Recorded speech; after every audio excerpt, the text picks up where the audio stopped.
আজ বিকালের ওয়েদারটা খুব সুন্দর, আর আমার বাড়িতে কত ফুল ফুটেছে বিকালে দেখাচ্ছি। দেখো, এই দেখো আমার বাড়ির ফুল। তবে সব ফুল কিন্তু এখানে নেই, কিছু কিছু ফুল আবার এখানে আছে, কিছু ফুল এখানে আছে, কিছু ওই যে নিচেও আছে, আর কিছু ফুল আবার বাইরেও গেছে।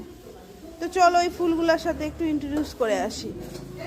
ও বিভীষণ, বিভীষণ, বিভীষণ চোখ খুলেছে।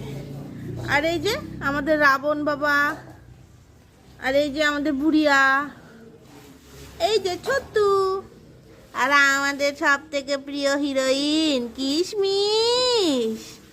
ওরে আমার শুনতে বেটা। আর এই যে এটা আমাদের সুপর্ণখা, যেকে আমরা তারা বলে ডাকি। আর এই যে আর কোথায়, আর কোথায়, আর কোথায় পাবলিক? ও ওই যে দৌড়ে এসছে। এই যে আমাদের রাধা, বাবা রে বাবা,